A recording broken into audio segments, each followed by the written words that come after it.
following show contains adult content. It's not our intent to offend anyone, but we want to inform you that if you are a child under the age of 18 or get offended easily, this next show may not be for you. The content, opinions, and subject matter of these shows are solely the choice of your show hosts and their guests, and not those of the Entertainment Network or any affiliated stations. Any comments or inquiries should be directed to those show hosts. Thank you for listening.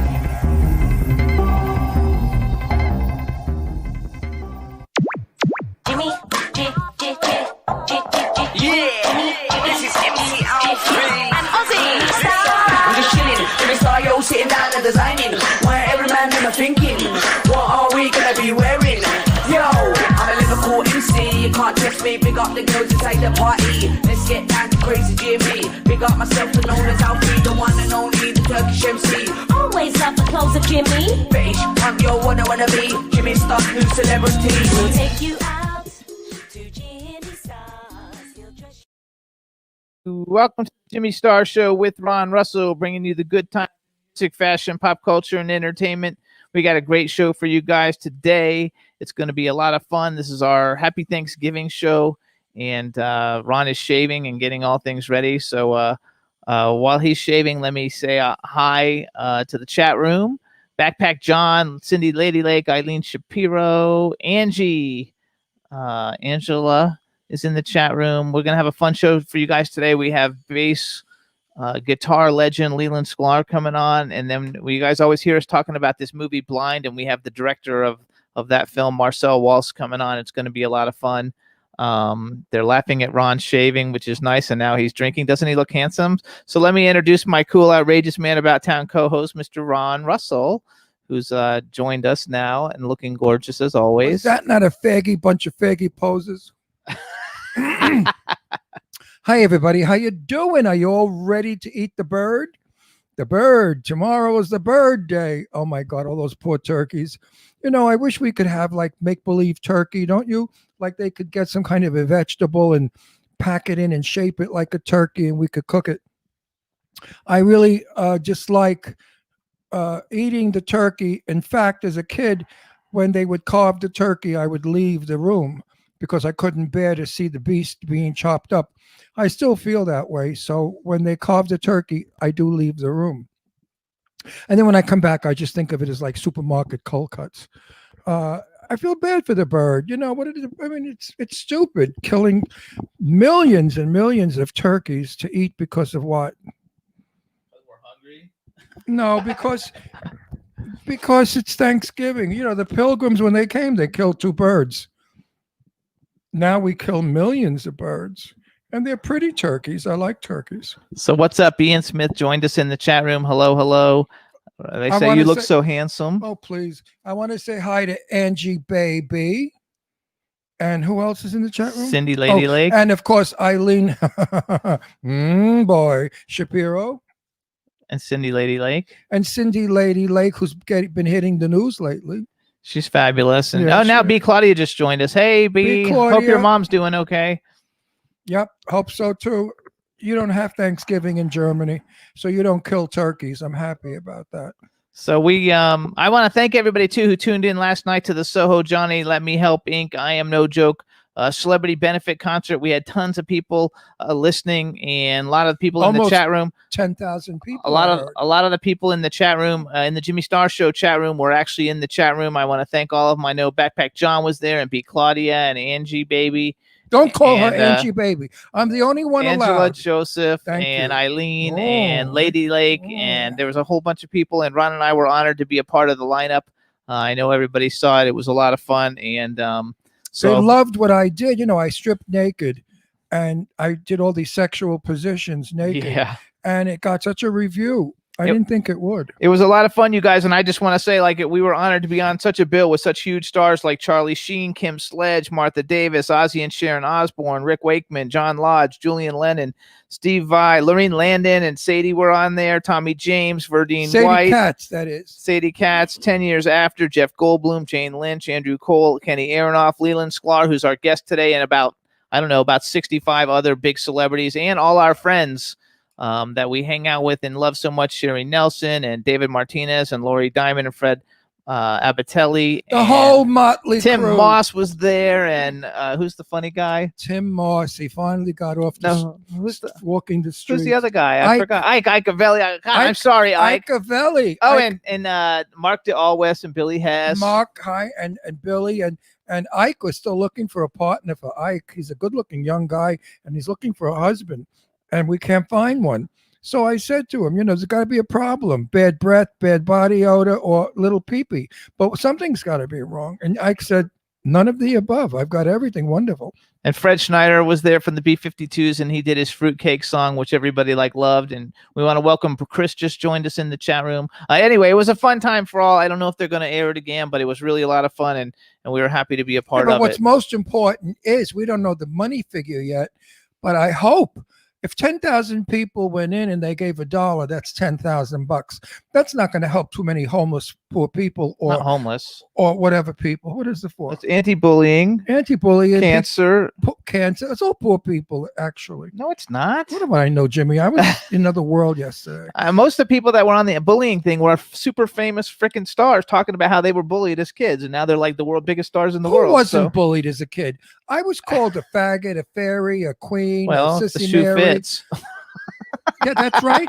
But I don't wear pink ballerina slippers like you want. He wanted pink ballerina shoes. He likes to play with dolls. No, I do His like to play with sister got dolls. a doll for Christmas, and he got a tank, and he was upset because he wanted the doll. That's true. Talk about fairies. I mean, this one is the queen of queens. Let me trust me.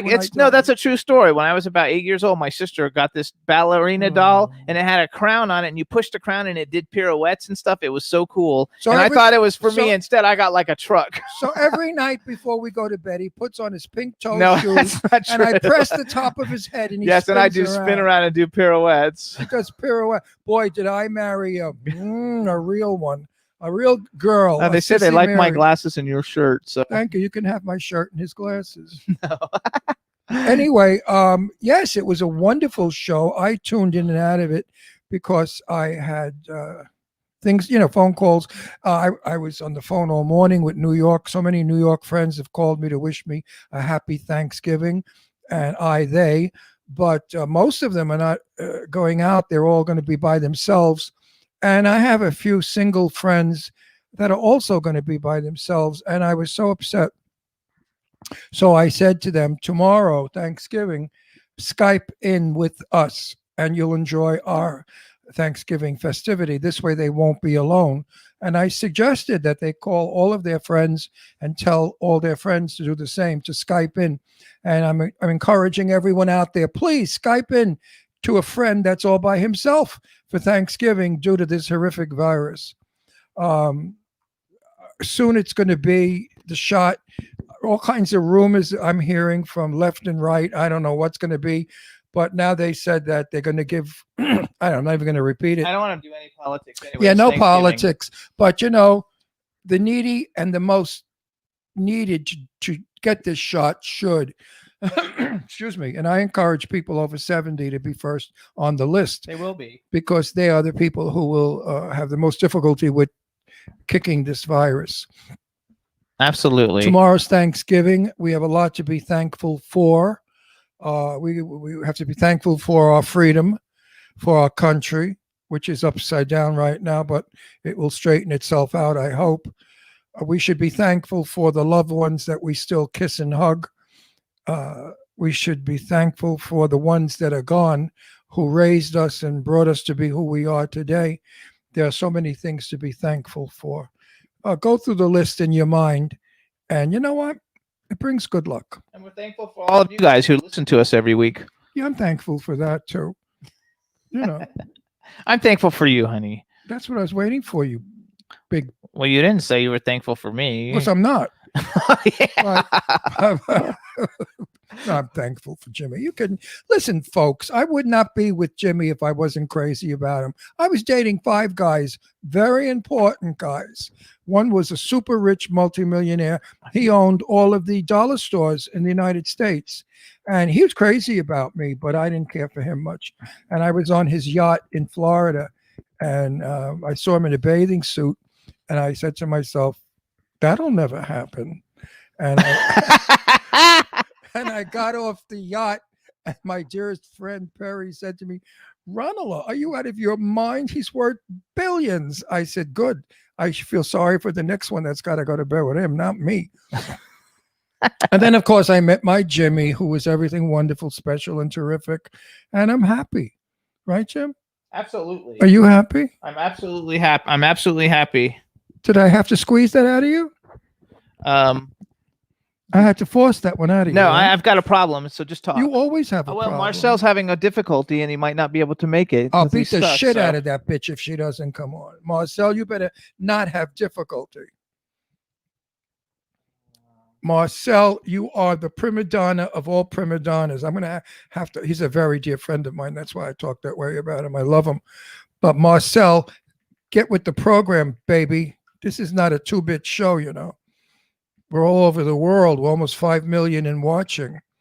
You know, you got to be hip on this number, baby. This is not some 2-bit, 3-person show. Is it coming on? Did he figure I don't it know. out? He's stuck. His car got into an accident, and he's stuck at BMW, which I'm always stuck at BMW too. He wrapped up that car. He's crazy. He's got such a car. His BMW is like one of those $200,000. What is it called? Oh, I don't know. He's got a cool battery BMW. It's like one of the most expensive sport cars. I hope he's okay. He's okay. Anyway, so we do have our first guest though, who's in the chat room, so we can let Leland come in, and I'll go back and forth with him. I knew a guy once named Leland. I think I dated him. Well, you know Leland anyway because he's been here. It wasn't this Leland. I would remember this Leland. And if I dated you, I probably would have been so in love with you, I would have married you, made you gay. Hey, Leland. Hey, the So baby. everybody, we have Leland Sklar. Welcome to the Jimmy Star Show. We're excited to have you back. I am so thrilled to be here with you two. You're my favorites, I gotta Oh. say. And you are too, Santa baby. Now listen, I mean, seriously, the beard got longer. Did Yeah. the beard get longer? You didn't cut it since we saw you last. No, my head got smaller. Oh, well, you know what? Better to have a small head than no head at all. Any head in a storm. That's I say I love head. You know. Actually- you know I'd go there somehow. Oh no, we have to launch right immediately into this. Right. We have to let the audience know they're going to have a good fun show. Eileen wants to know which head. Eileen is in the chat room, and Oh, she says Eileen. hello. You know, And Eileen, she's a all pig. all she thinks about is head. You know, getting and giving. She's wonderful. Just let her know that I'm naked under this shirt. See Okay. that? He's naked under Eileen. He's got no trousers on, and guess what? He's sitting on a stool, and the head of his penis is touching the floor. Does that interest you, Eileen? Yes, it does. So, Leland, we have a chat room. It's starting to fill up. Oh, Don Hinton just joined us. Hello, Don. So say hi to everybody in the chat room, Leland. Hey, let's chat away. This is my favorite chat room. Let's chat. And we have lots of people who watched the show last night, and we have B. Claudia from Germany who loves all our musician stars that come on the show. So give a shout out to B. Claudia and just say hi to B. Hi, Claudia. There you go. Now listen to me, Yes. Leland. What do you want to be when you grow up? I just don't want to grow up. Me neither. Yeah. I mean, people say, you know, when you grow up, I always say I aged, but I never grew up. No, I say my body aged, but my mind is still 18. Yeah. It's really shocking, isn't it? No, it's wonderful because No, it's wonderful, but it's still weird that.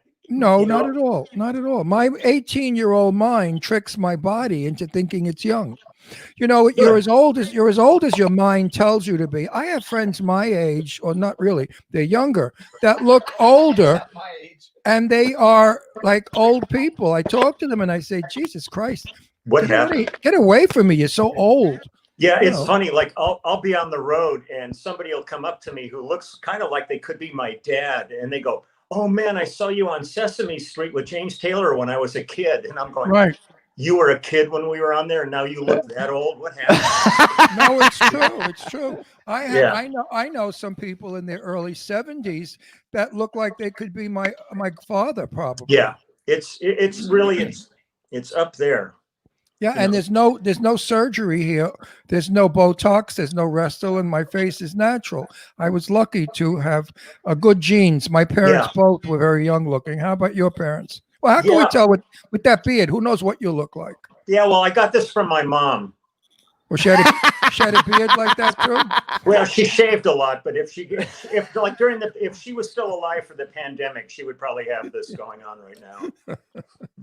She Now was listen, I love it. Now wait a minute. I got to ask you some stupid Yeah. questions. Did you ever use an egg beater? Of course. Did you ever get your beard caught in it?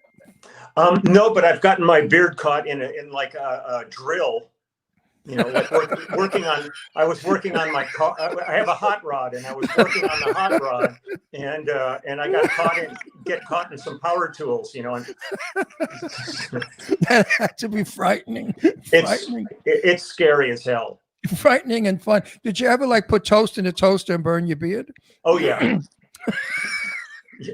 I was a welder at one point, and man, a spark would get in, and you go, "What's that smell?" And you suddenly realize it's your face that's on fire.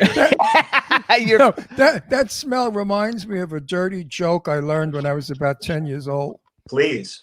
Two women were walking very quickly past the beauty salon, and one woman looked to the other and said, "Slow down, I smell hair burning." That's terrible. Nobody gets the joke. You know Wow. why? No, nobody gets the joke because years ago they used to use curling irons. Oh, yeah. and they'd burn hair. So the beauty salons did smell of burning hair. That Yeah. joke doesn't play anymore because nowadays they use curling irons, but they don't burn hair. Anyway, it was a very cute joke at 10 years old. You know, No, it's the kind of thing that makes you feel like a rascal when you're a kid. Well, didn't you at 10 years old do dirty jokes and Oh, of sing course. dirty songs? We all did. We were, Oh yeah. He has one about I burped and I farted or no, I'm not whatever. going to sing that because it's so coarse and disgusting. No, you should sing it. It's for Thanksgiving. And Leland likes that shit. Oh, she burped and she farted and she shit on the floor, and the wind from her ass knocked the knob off the door, and the moon shone bright on the nipple of a tit. She carved her name in a bucket of shit. Have you got a heart on? Not yet. Mhm. Are you gonna get one? You bet. Sung by the Hua House Quartet. Bafangul. There you go. Yay! I was a classy kid. Hey, Russell, if you decide to do an album, I'll donate my bass parts. There you go. I love it. Okay, we could use that in it.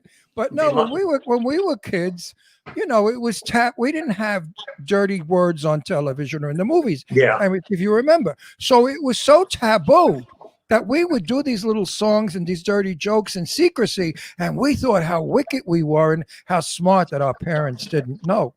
So I hang know. on. I want to welcome some people. Bill, Victor, Erican just joined us, and so did Miss Kim, Dawn Hinton. A whole bunch of people are joining us, and you guys, we have the fabulous Leland Sklar on the show right now, and we're going to talk about his music career and also his new book. Is your book out yet or no? I know they can order it. I'm taking orders for it, and I should be taking delivery of it within the week, and then I'm going to start shipping at that point. So you guys check this out. So Leland did a book, and to find out more about it, you can go to LelandSklarsBeard.com, which is the greatest freaking website ever. LelandSklarsBeard.com. And if you want to look like Leland, he even has a t-shirt on there. It's a black t-shirt, and around the neck is the beard coming down, so you can look like Leland Sklar, which I thought was the coolest fucking thing ever. So go to LelandSklarsBeard.com. The name of the book is Everybody Loves Me. It features photos from friends and a huge cast of characters taken by Leland on the road and at home. So tell us a little bit about it. There it goes. Everybody Loves Me. And we actually have a friend. It's everybody's shooting a bird in the book, right, Leland? Yeah, there's 6,000 pictures. Let me People open it up shooting here. the bird. Of only people shooting a bird. Oh, I think it's hilarious.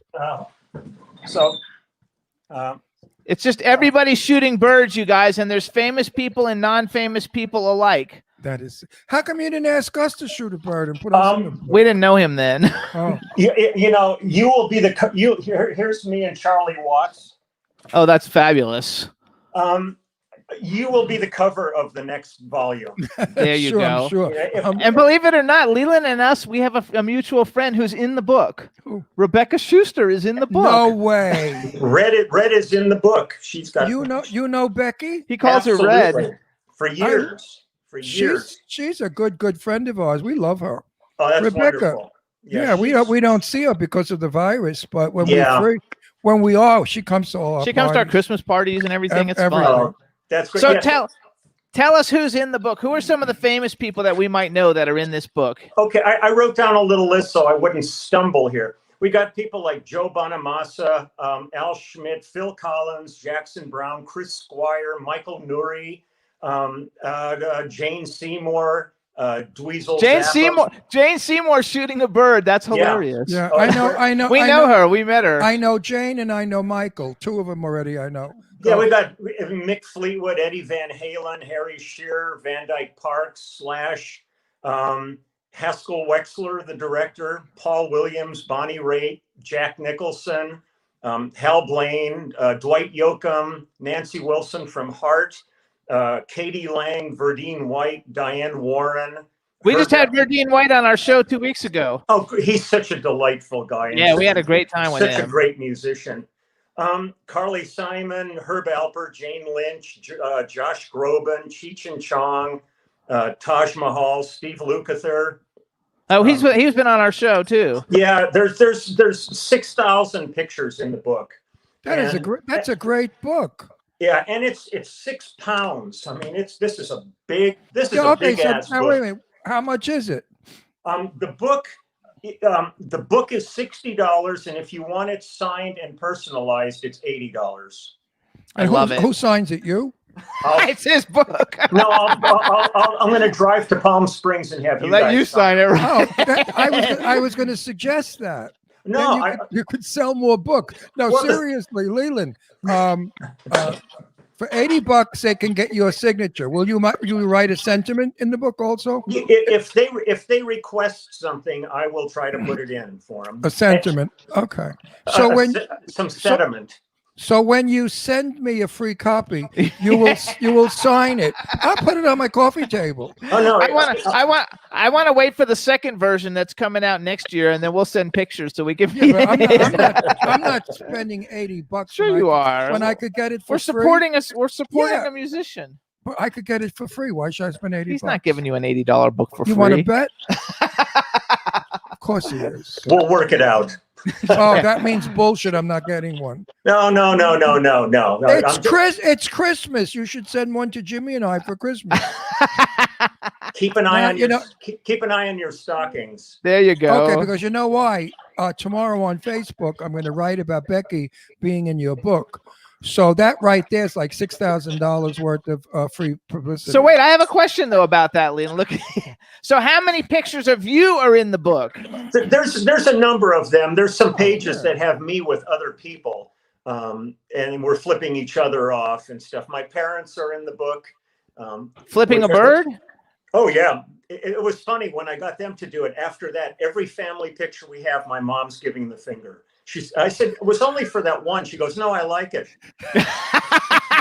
Well, the apple didn't fall far from that tree. Oh, no, they were nuts. My folks were nuts. Mine too. Now, thank God. So now, thank God is right. Now, are your parents still around to be able to see this book? No. But they saw lots of the pictures because this project's been going on since 2004. Is when I took my very first picture of this. And it was an accident. This entire thing started as an accident.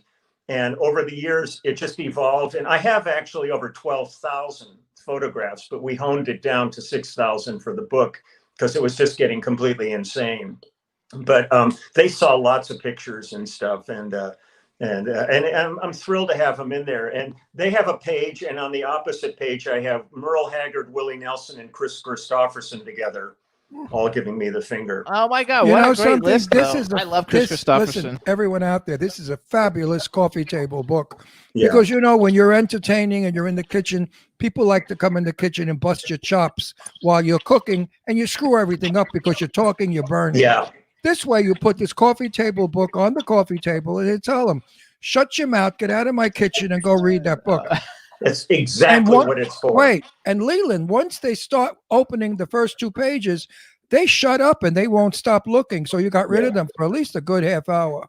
Yeah, there's not going to be a bad recipe on that dinner when No, they're because you're in the distracted. kitchen alone. So what Yeah. about the Wait, people? the only people I allow in my kitchen are Sean Kanan and his wife Michelle, because they know how to help in the kitchen. Sean does a wonderful salad, and Michelle helps me with the Italian food. But the other ones I throw out of my kitchen. They don't know their ass Yeah. from their elbow. He doesn't know Yeah. who Sean Kanan is. You don't know who Sean Kanan is? No, he won't know. Sean Anyway, he's an Kanan? actor. No, he's more than an actor. He's a superstar. He's a soap opera star for years and years. He was in the Karate. He's in the. Kid He's the bad 3. guy in Karate Kid 3. Oh, okay. Oh, I know who he is. Yeah, I didn't know his last No, name. he's gorgeous. And he wrote a book Yeah. about being a modern gentleman, about cooking and all kinds of Yeah. stuff. So he's Oh, a how really great. good cook. And he's great. one of the nicest buddies that we have. We love him. And his Oh, that's terrific. wife Michelle is a real Italian. She's a kitchen girl. She helps. I mean, they're wonderful. They're like freaking out in the chat room about the beard shirt. Well, They The like shirt- love it. And the thing that's beautiful about the shirt, it's a special ink. So as soon as you wash it, the thing absolutely becomes soft and settles right in. It's not like those crappy plastic things that you find on shirts that are Oh, I ugly hate to that. touch. I hate that. Yeah, and I've also on the website. I was also an illustrator, so I've got my illustrations are available too on museum quality prints. It's LelandSclarsBeard.com, you guys. Leland, Yeah, I have to suggest a photograph that you must do. You must get naked and squat down on the floor and let your beard hang low enough to cover your privates. I think that shot would be And shoot a terrific. bird. and shoot a bird and put it on the cover. well, you're on the cover of the next one, so I'll be Sure, I'll be yeah. on the inside. Okay, good. I'll be on the cover of the next one naked. You won't Man. you won't sell a book, but it'll be I'd good buy for it. people who want to throw up. I'll buy it. You know, if people have a problem and they want to throw up their food, they could buy the book and look at No. the No, cover. I think you would look fantastic naked. No, He's, not really. He is. Yeah, he does. He looks Yeah, right. fantastic Okay, naked. Let me bullshit. tell Move on, you. move on, move on. So anyway, so you guys. So Leland, baby, Yeah, babe. what's going on in the music department? Well, there's things going on. It's not what we expected in our lives at this point. This is a pretty unprecedented period of time that we're living in. But I'm in a band called The Immediate Family, and it's the guys I've been playing with basically for 50 years. Danny Korchmar, Russ Kunkel, Waddy Wachtel, and then a friend of ours who's been with us about 15 years named Steve Postel. And we've got our third video coming out, doing another EP. Our album will be coming out in the beginning of the year. Denny Tedesco, who did the Wrecking Crew movie, is doing a documentary film about us. So I'm busy with that. I actually had never recorded at home before. I never had a home studio. And since the pandemic began, I got myself a SSL interface, and I've been doing projects for people from home. And and then I have my YouTube channel, which has been just the most fun. And I was so proud that that article came out about the best podcasts and stuff in the world, the top 50, and you guys are number 1 on that list. That's which I because thought we have was- such great guests like you. Yeah, if we didn't Well- have guests like you, we'd be number 10,000 down. Well, no, but the thing that blew my mind is I'm number 12 on that list. And so I've been having the greatest time with my YouTube channel, and I have a clubhouse where I do 2 live streams a month, and I did one yesterday. And it's a great community like you guys. I'm sure you have people coming in your chat window that come every time you guys are on. Yep. And Yeah, it's a family. It's really a family at this point. It really is. I don't call them fans. I don't care for that word. No. I call them friends. Yeah, well, in the same way with this finger book, people said, do you have a celebrity section? And I said, to me, everybody's a celebrity in their own way. Exactly. So You know- it's all mixed up, and it's a voyage of discovery for people. They'll be looking at people going, I wonder who, that's Jay Leno. Who? Oh my God, that's Charles Barkley. I mean, they're all Right. mixed together. Well, it's amazing how, see, I never felt this way because my mother was an actress and my father was set designer. My sister was married to a producer. So I grew up in the business. So Yeah. I really never understood why people got so fascinated by meeting a celebrity and how enthralled they are and how they become meek and they bow and they, oh, it's a pleasure to meet you. I love you. But, I never understood that. Yeah. Now it's happening to me and Jimmy sometimes, maybe not as much as me, but I get very embarrassed. Yeah. Leland, I get embarrassed. And I want to say to them, stop it. Yeah. Stop it. I work. I work in movies. I get paid shit. I work my ass off 12 hours. Yeah. I have a TV show. What's the big deal? Well, I'm just me, a small guy from Brooklyn. Well, I still feel like a dork from the San Fernando Valley, and I get really, Right. my most uncomfortable times is when people come up and start complimenting me, and I try to distract the conversation immediately into something else because to me, I love my gig. I love playing and I love doing what I do, and I've always loved it. But it is strange. But I remember they were doing Tommy at the Universal Amphitheater back in the old days when it still had the roof on it and everything. And I went there with Phil Collins, and Phil brought his camera with him, and he was seeing some celebrities there, and he's sitting there going, God, I wonder if they would take their picture with me. And I'm sitting there thinking, those people are shitting their pants that Phil Collins is in the room. Exactly. I would be shitting mine.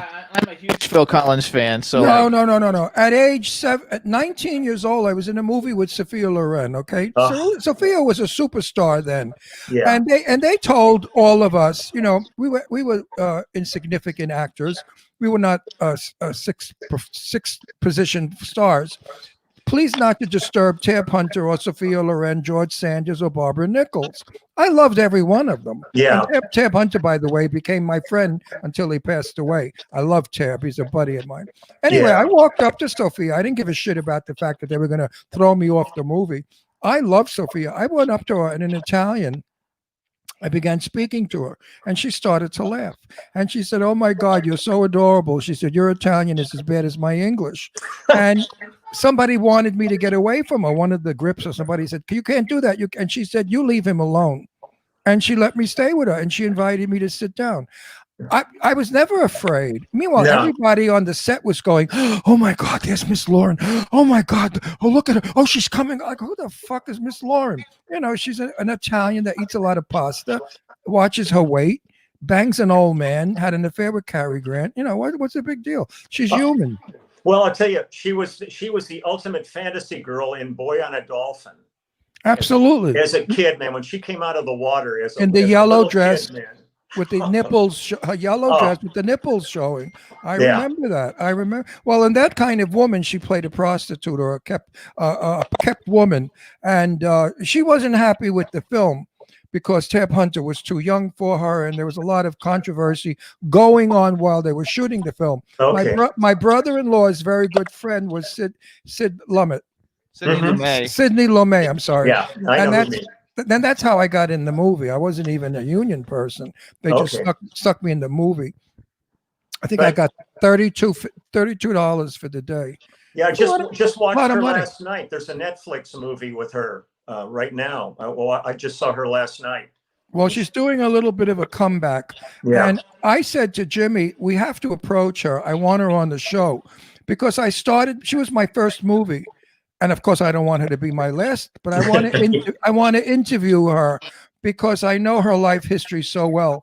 And she's a very interesting lady, but I understand she's a lady you have to be careful with when you talk to. She's very, very sharp and very, very careful of what you say. Okay. So I would be the ultimate gentleman and totally intelligent. So hang on. I can do that, I pretend. Yeah, he does. He does know how to clean it up. Oh, I can clean up. We had Dionne Warwick on. He was very polite. Oh, Dionne Warwick. I mean, forget about it. She was flying all over the place. I wanted whatever she was on, but she was having a good time. Yeah, so I did a few albums with Dionne. She was a hoot. So I want to brag for you a little. I want to brag a little bit. Last time we had you on, so fifth show, you guys, this is Leland Sklar. He's not just like a bass player. He's like considered like one of the. Wait a minute, Jimmy. Before you go into the spiel, Leland, you know what I really want? When the epidemic is over, the virus, and Scott Page and the drummer, what's his name? Quick. Stephen Perkins. Stephen Perkins. Yeah. They play at the Dome in LA. I would love for them to invite you in as bass. Could you imagine listening to you on bass, those two on their instruments? Oh, and Kenny Olsen and and all Kenny those. Olsen on guitar. What a friggin' night that would be. I would be out of my mind. I would do it in a second. Then I'm going to tell Scott Page. He's got Yeah, we'll tell him that he's got to do it. When they open the Dome, you know the Dome in LA? The Wiz Dome. You lay there, you get loaded on contact high pot, and you watch the beautiful graphics on the ceiling. Yeah. I would go crazy to, first of all, meet you in person and give you a big hug, and also listen to your bass, which is phenomenal. And you'd be working with two of the greatest in the business. Scotty is one of my favorite people. I love in the world. Scott. Scott's a very close dear friend. So wait, let me go back now because Very- I want to do some bragging. Because last time we had you on, first of all, you guys, before I was interrupted, he's not just like a bass player. He's like You one were of, not interrupted. he's like one of the best bass players in the history of music. You guys, he's so badass. It's not even funny. And He's you know, very and mild. playing the bass is not an easy instrument. And that's what you see when you watch him on his YouTube channel. So last time I talked about some of the people he's played with. I want to talk again. This time I bringing up different people. Okay. Ones that I actually like a lot. Like, for example, you played. So we went to an event in New Jersey, and we were interviewing the celebrities. It was like one of those signing things, and they always let us in to interview. And we interviewed. I didn't. Ron interviewed Barbie Benton, which had thousands of people in line to go get a picture with Barbie Benton. Yeah, but listen to my little. Yeah, but wait. But he played the bass on her album, according to your Wikipedia. But let me tell you the Barbie Benton story. Mr. Blackwell, the designer and critic, who was my best buddy, we were like brothers, passed away, and she was sitting next to me. Barbie Benton was sitting next to me, and I was checking her out as a gay guy would, and I said, what is this broad got that all the men go nuts for? Well, the ankles were perfect, the calves were magnificent, the thighs were gorgeous, the waist was beautiful, the tits were fabulous, the neck was nice, the face was gorgeous, and the hair was unbelievable. And I sat there and I said, my God, this is God's greatest creation. Now let's see if she's a bitch. And of course, she was very unhappy, we all were, and I began speaking to her, and she was minimal in conversation. So I was with Tippi Hedren. We were kissing and making out and drinking. As one would. Yes. Yeah, no, seriously, Tippi Hedren and I were kissing a lot. We love each other. And we were drinking a lot, so we were loaded. And I didn't see Bobby until the night of that convention. And the line was huge. And when say huge, like huge. Like. And when I sat down and spoke to her, she said to me, Ron, I'm so sorry. She said, I'm so sorry that I really wasn't very friendly when I met you. She said, but now that I know who you are, I'm comfortable. She said, most men, when I sit next to them, try to touch me, talk dirty. I thought to myself, what else? What else is there? Yeah. And I looked at her and I said, Bobby, so what's new? I said, if I was straight, I would have thrown you down on the floor and started banging you. Well, she started to laugh. She went and started. She gave me a hug and a kiss.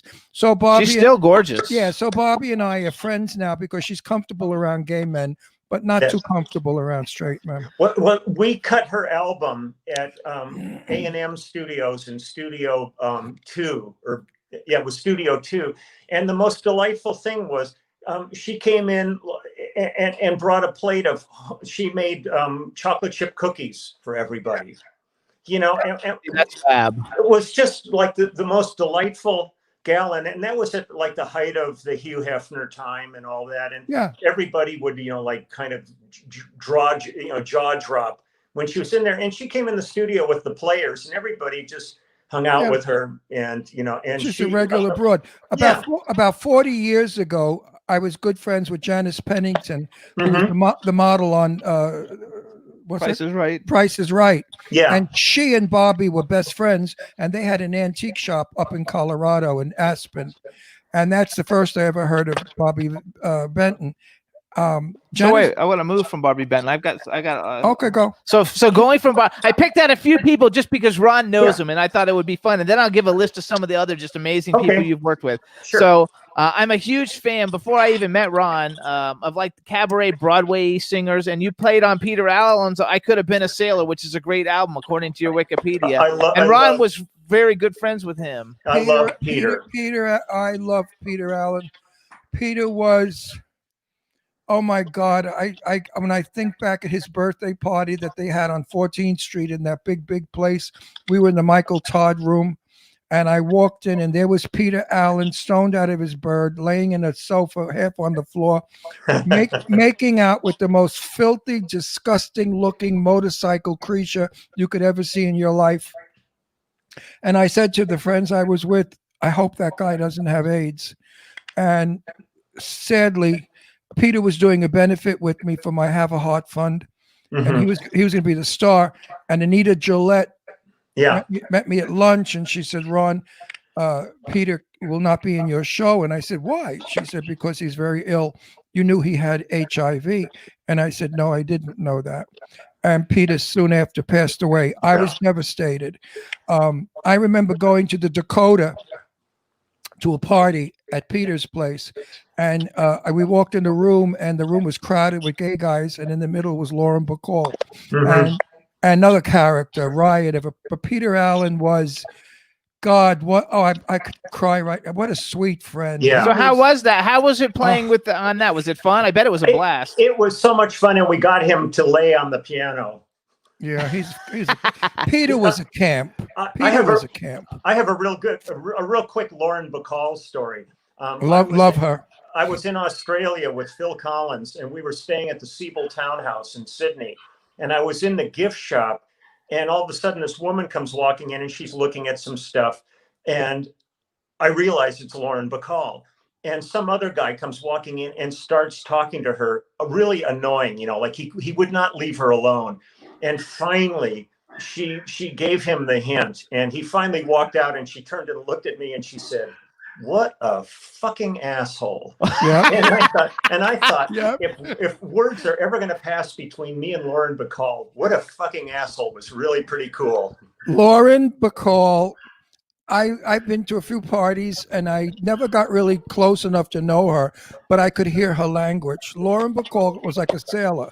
Yeah. Now, my ex-friend's brother had a $1,000 plate luncheon for Lauren Bacall to give to her favorite charity, and they wanted me to cover it. And I went to the room, I forgot where it was, where there were like 12 or 15 chairs, and not a chair for me. And I said to somebody, don't I get to sit down? Am I supposed to stand up the whole time while everybody's eating? And I'm going to eat standing up, because they were giving me a plate for free. And like, you're going to give me the book. And and Lauren said to me, what are you doing? I said, I have nowhere to sit. She said, come here, sit on my lap. I said, I'm heavy. No, I'm serious. I'm heavy. No, that's great. And I almost sat, I sort of held myself up. And she said, get comfortable, honey. She said, she didn't curse, but she said, whatever. Yeah. Now, time after that, there's a party at, I forgot whose house in the Dakota. Maybe Peter's, somebody's. And I got to talk to Lauren, and she was delightful, but she was bombed. And at that time, she was saying something very nasty about President Kennedy, thinking back in retrospect. And that's when she started cursing. She didn't care for him much. Interesting lady, but quite and a superstar. I mean, she's a huge star. What I was impressed by was her size. I always thought Bogey was a little man. Bogey had to be a little bigger than I thought, because Bacall was big. She was a tall, broad-shouldered. I think he wore lifts. Oh, he had to wear spikes because Yeah. Betty, as everybody called her, Betty Bacall was a tall girl. I missed So, her too. Also, okay, so then I'm going to do a list of some of the other people you play with, but I just want to know, did you actually play on Air Supply's song Goodbye? Because that's like one of my favorite songs love Air ever. Supply. Yeah. We had them on the show, but Goodbye is one of my favorite songs of theirs. Yeah. And I know that's the album that you played on, according to your Wikipedia. Your Wikipedia, everybody, you guys got a Wikipedia Leland Sklar, because like there's so many people's albums that he's played on, you can't even list them all. It takes up like I don't know, 24 inches of the computer screen of Wikipedia. But here's some of the other amazing bands that I didn't mention last time: America, Vanessa Carlton, Bette Midler, Stephen Bishop, who's been on the show, Dave Navarro, who I went to a party with, Randy Newman, Laura Branigan. So did you play on the Gloria song? I did one version of it. I did her album, but I think we did 2 versions of Glory, and I'm not sure if that's the one that's on that ended up being the single. It's either me or Bob Glaub. I love that. Kim Carnes, David Cassidy, Hall & Oates, Donna Summer, Ricky Martin, Lisa Loeb, Chris Christopherson. He also toured with like Carole King and Phil Collins and James Taylor and Jackson Browne and Toto, which Phil Collins, for some reason I didn't know that. Phil Collins is one of my all-time like favorites like ever. Mine too. I've seen him in concert like 3 times, and I saw Genesis in concert once. They're like fabulous. And then the other night, because you played on some movies, and the other night I watched Phantom of the Paradise, because that's the very first movie I was ever allowed to go see by myself. I was like 10 years old. Wow. And it was the first movie I ever went to go see by myself, and I watched it the other day. Legally Blonde is one of my all-time favorite movies. Message in a Bottle is a great movie. And the other night we were watching TV because I'm friends with Brian Krause, and we were watching Sleepwalkers. Yeah. And you played on Sleepwalkers, which is a great movie, you guys. You guys got to see it. It's really good. Which is freaking amazing. A real cult film. It's a real cult film. Yes, it is. You know, my best buddy I'm bragging, name dropping, and I don't give a shit. Please. My best buddy, my sister, my mother, my lover, my girlfriend, my everything was Jane Russell. And we were like family. And Jane said to me one day, "My God, Ron, you know more celebrities than I do." And now I'm going to say to you, Leland, my God, you know more celebrities than I do. And I know a lot of celebrities. We'll get together and really we'll just corner the market. Yeah, absolutely. You know, the thrills of my life were knowing Betty Davis, another one with the filthy mouth. I mean, fuck was her favorite word. Like I said before on the show, I love the way she inhaled a cigarette and drank scotch at the same time, and then said, "Oh, that was a fucking nice party." I went, I mean, she was an incredible old broad. I knew her right before she passed away. Yeah, I went to a party at Melissa Manchester's house, and she was I love there. her. And we walked in and saw Betty sitting there and holding court, and just kind of went, "Holy shit, that's Betty Davis." I mean, it was kind of like, I remember going to the Amundsen Theater, and I saw this really terrible play there called A Matter of Gravity, and it really just didn't do anything for me. But Katharine Hepburn was starring in it, right. And I thought, man, that's Katharine Hepburn. I mean, there's certain people that you kind of sit there and you go, "Holy shit." I met her on a park bench in Central Park. Oh, how great. I was walking. No, it's not great. I was walking through the park, and I noticed it was Katharine Hepburn. I was maybe 17 or 18. And I went right and sat down next to her. I said, "You're Katharine Hepburn, aren't you?" And she said, "Yes, I am." And I said, "Oh, what are you doing here?" She said, "The same thing you are." She said, "I'm reading a script. If you'll excuse me, now go." And I got up and left. And I said, I was walking away, "Fuck her.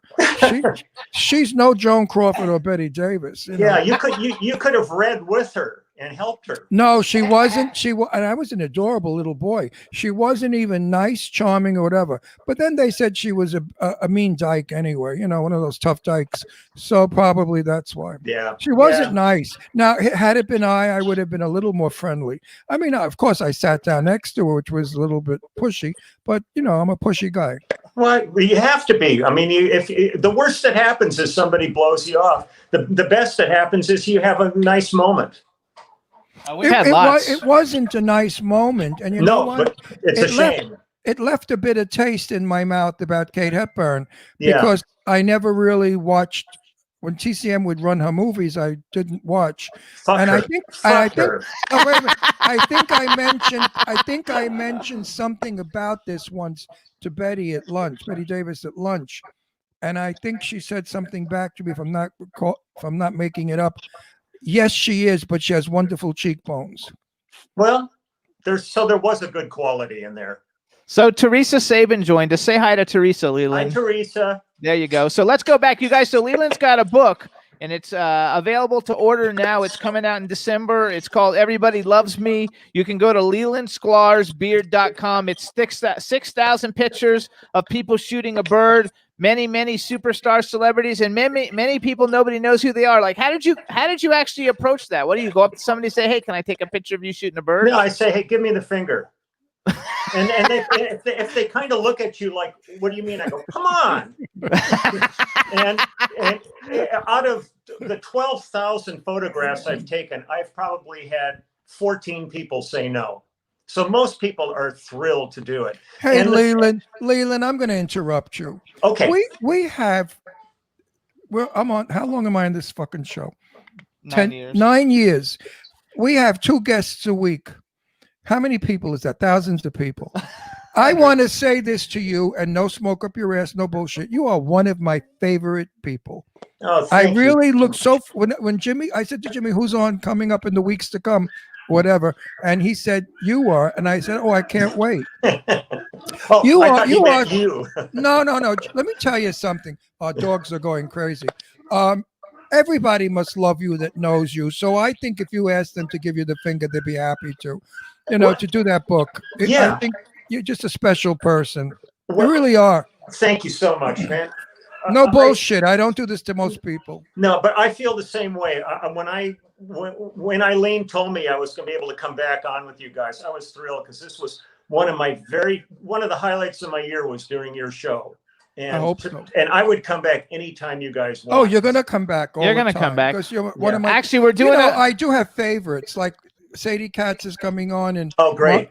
And Marcel is coming on right now after you. Yeah, and so I love. He's a brilliant director. Yeah. And his film Blind, you must see. Actually, Leland, what we do on December 23rd, which they were going to cancel our show, but we're not going to cancel it now because our fabulous engineer Rebel said she'll let us do it. So on December 23rd, we do our Christmas show, and we bring all our favorite celebrities on for like cameos to come talk to everybody, and we'll have like 10 of them on. So we're going to put you on the list as one of the people to join us for December 20th. We have CC Peniston coming on. We have a whole bunch of really fun people coming. It'll be a blast. And you'll probably know half of them. Yeah, you'll know them all. Scott Page will come. Scott Page will be on. Everybody that we mentioned will be on. Fabulous. So it'll be a lot of fun. So absolutely. Okay, so you guys be like a quadro stream. Yeah, there'll be like 10 of us on. It'll be fun. So you guys go to LelandSclarsBeard.com. You can follow him on Instagram. It's Leland.Sklar. He's Spoonie Lee with a number 1 after it on Twitter. His YouTube channel is, what is it? Just like the Leland Sklar? Just Leland Sklar, which he plays bass on like all of. Now, most of the songs that you play on your show are those songs that you actually played on those people's records. Yeah, the essence of it was, if I have a minute, I'll explain how. You have time. We have about 10 minutes left. So okay, great. When we hit the past couple of years, we were out with Phil Collins doing his Not Dead Yet tour. And I had some people write to me when this pandemic began and said, we saw you guys, but we were in like a stadium. And they said, we could hear you, but we really couldn't hear all the details and stuff. So what I thought I would do is I had our front of house sound guy sent me our show from Adelaide, which was a real good show. And I just started with the first song. Every day I added another song. And what I would do is I have my laptop sitting there and I have a little Bose speaker next to it, and I would play the track through that, but I have a bass amp next to me. So I would talk about the song and then play over the song. So the bass is the loudest thing. You hear the track, but the bass is there. And about 3 songs into it, people started writing going, "We love your YouTube channel." And I'm going, "What are you talking about?" And they go, "Oh, no, your new channel." And I'm going, "What channel?" Because I didn't know it would turn into a channel. I was just trying to show some bass parts. And at this point now, since March, I think I've got about 360 videos up. I've done one every single day since the pandemic began. I just did Randy Newman this morning. I did Bonnie Raitt yesterday. What Randy Newman song did you do?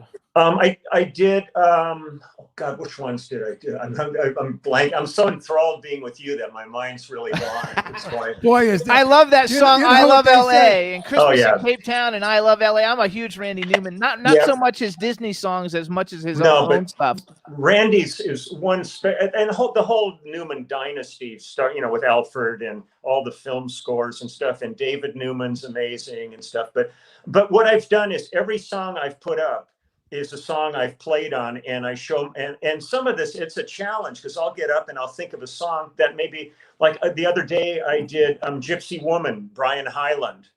And that was one of the first things I ever recorded. I had to go back 50 years to find that one. But it's become I remember that one. Don't make fun of it. No, I think it's a great record. And Brian's still out there working, which is fantastic. I mean, to come from Itsy Bitsy Teeny Weeny Yellow Polka Dot Bikini, right? But I want to say something else, Leland. Yeah.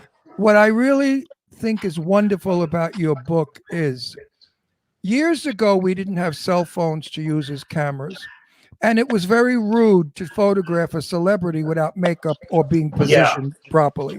So we never thought of being all the wonderful celebrities like Peter Allen. I don't think I have any pictures, maybe one or two. Betty Davis, I think I've one.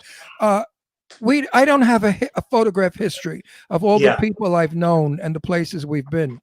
But your book is wonderful. It's history because you've got pictures with you and every celebrity you know in that book. And here's my parents. Oh my God, that's so fat. He's got a beard too. But I really envy. Oh, and then look. Wait, I really envy your book because I wish I had one like it of all of my years and the people I knew. It's interesting to me when I've done interviews, inevitably somebody says, is there anything you regret in your career? And my go-to answer is, from the very first day I walked into a recording studio, that I didn't have a camera. Yeah. And just to take a picture of artists, engineers, musicians, studios that are long gone, they've been bulldozed down decades ago. I really, in hindsight, because when you're starting your career, it's a day-by-day thing. You never see that you're actually going to have history. And so it never occurred to me, even if it was an Instamatic 110 or something like that. Anything, a black and white, anything. Yeah. A Kodak camera. Yeah. So I missed that. The only one I have a lot of pictures of course, is Jane Russell. Yeah. Because we did things together, but that's my private collection pictures. Yeah. And I posted only the ones where she had on her hair and makeup. I didn't post any of the swimming in the pool and hanging out at the house. Yeah. I won't do that because I want her image to remain the glamorous woman. What an image. What an image. Oh, she was a sweetie. She was a nice human being. She was as beautiful inside as out. That's so great to hear. A little testy. She could be a little. She could be. She was tough. If you fucked around with her, she gave it back to you. She was like Joan Rivers was like that. Joan was great. I remember we were staying in the Meridian Hotel in New York, and Joan was there. And she came outside, and there was a bunch of construction workers working across the street, and they started giving her a bunch of shit. And man, she embarrassed them. So, I mean, she went on them. It was so beautiful to watch. Oh, yeah. I was in I was in Joan's company in a limo between Joan and Debbie Reynolds. Wow. Okay, we had gone to the club where she tried out all her jokes, and Debbie came. And I knew Debbie very well because of Jane Russell and Debbie were good friends. And then they were going into the limo, and Debbie said, "Come on, sit with us," because they were waiting for somebody else to come out of the clown club, whatever the hell it was called. Yeah. Well, those two broads together, let me tell you, I said to them, "Oh, if only a camera were here. Do we have the show of shows?" And then Debbie said, "Yeah, but it would be XXXXXXXXXX rated." Yeah. She was a trip. What a mouth on her. She was sitting on that limo saying those fucking jokes. I don't know where they write these stupid motherfuckers. They write these shit for me, and I got to go up there and make them sound good. And Debbie said, "Oh, tell me about it. You got to see the shit I had to do in my time." I mean, they were going back and forth. I wish I had a tape recorder or a camera. And then the other time I saw Joan, I was doing a big drag benefit at the Manhattan Center in New York, and Joan Rivers was one of the celebrity guests. Did we tell you that he used to do drag? Yeah, years ago. I did Jane Russell, by the way. Oh, fantastic. I impersonated her. Anyway, Joan was in the green room, and what I found was off stage, she was not funny. She was a very serious lady. This is Ron in drag. Oh, it's fantastic. There it goes. That's Ron as Jane Russell. That's how I got to meet her. You're gorgeous. You're gorgeous. Well, he is. What in person? As a man and a woman. Stop it. What impersonator gets to be the dearest and best friends with the person he impersonated for 46 years? Yeah, and then here's him with her, with Jane. Hang on. Yeah. How do I get there? My beautiful Jane. Oh, there we go. That's them together. Oh. My That's beautiful. Beautiful Jane. I miss her all the time. Not because she was a celebrity. I miss her because she was a woman who cared about her friends. Had heart. She had heart, and she Yeah. truly loved you. If she didn't like too many people, but if she loved you, she really loved you. Yeah. Yeah. People like that you really cherish those kind of relationships. And you don't find too many in show business. No, not at all. Well, let me tell you something else. Yeah. We did at the Cinema Paradiso in Florida. We did a thing together, and one of the reporters said to me, the paparazzi was shooting her, and they said to me, "Excuse me, sir, but would you mind going to the left? We want Miss Russell alone." And she heard that, and she grabbed my hand, and she said, "You get the hell over here." She said, "You're my escort," and she wouldn't let me get off the stage. Good for her. Yeah. Actually, too, there's somebody, Susanna Jones, has joined us in the chat room. Hi, Susanna. Hi, Susanna. She wants to know if every picture in the book is somebody shooting a bird, which I said yes, but I thought you could tell. Yes. Everybody's shooting a bird. There's famous people and not famous people, and there's Leland. Children, there's babies, there's everything. Is there babies, really? This book is a riot. Oh my God! Who wants to see a babe? That's hilarious. I can't. My sister would have a heart attack if I had her kid like shoot a bird. So I can't wait for Christmas. I cannot. How awesome is that? What a great idea! That is the thing about the book is there's a finite amount of ways of doing this. Faces are infinite, and to me, the thing that really is captivating in the book is when you empower somebody to do this, the look that you get, everything from this to like, kind of. So it's really a comment on humanity. It's not just the finger is really like something that gets you in the door, but it's like when I did Jack Black. Jack goes, "You want balls or no balls?" You know, I mean, it's like, if I were going to do that book, you know what I would do? There you go, two-fingered. Absolutely. You know, or you could even. No, it's really one of these things that, you know, some people kind of go, "Why would you want to look at that?" And then when they start looking at it, it's fun. They can't put it down. It's called fun, folks. Yeah. So you guys, to pre-order the book, all you got to do is go to LelandSklarsBeard.com, LelandSklarsBeard.com. Thank you. Do you have a fan page on Facebook or no? There's a fan page, but I don't go to it that much. You go to my personal page when I'm not thrown off, because I'm kicked off of Facebook constantly. You know, I'm the opposite end of Zuckerberg's concept of what's community standards. Yes, I know. I get everybody I know has problems, so that's a whole other thing. Yeah, that's a whole other thing. I got to tell you, Leland, I'm going to be so excited Christmas time to open your book. When it comes, it'll be the best Christmas gift I will have all year. Well, my only regret is that you're not in it, but you will. No, that's okay. I want to be in the next one. Yeah, because you guys are really something very special, and I'd be proud to have you displayed. But we will do it. And I'd be so proud. I'd be so proud to be in your book. Like I said, you're one of the nicest people on our show. I've had a couple of real son of a bitches that I hated. One time I walked off the show. Because the person was an animal. Angelina Jolie, Angie Voigt, grew up in my house. I don't know if you know that. She was my daughter Deirdre's best friend for years. Oh, cool. And this guy came on and he started blasting her.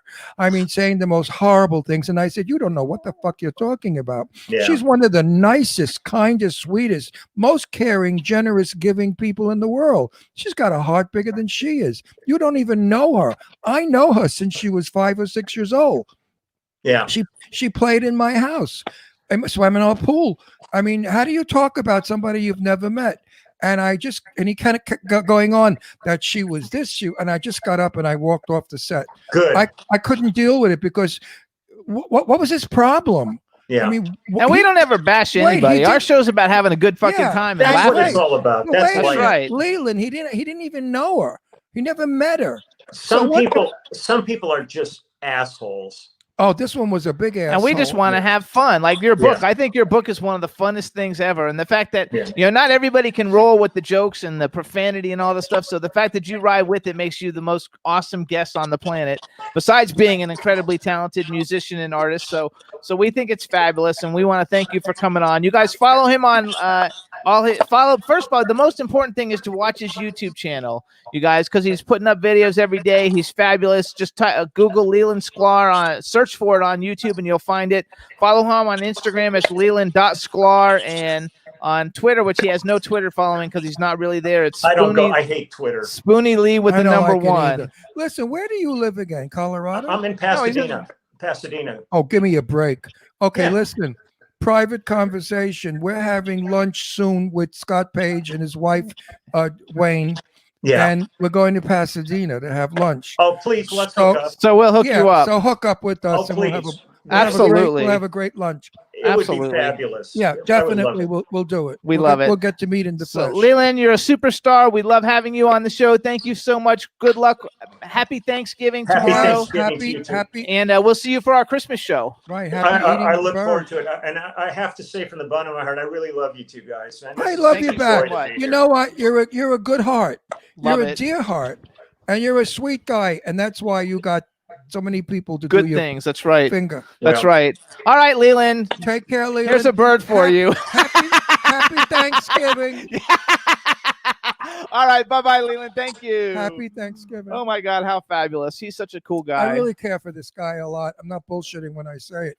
He's got such a nice, warm personality. He's open. He's giving. He's a kind gent, and I can't wait to have lunch with him and Scott and John Wayne. I call her John Wayne. That's how I remember Scott Page's wife's name, Wayne. So real quick, you guys, you can listen to. We're gonna bring Marcel in just a sec.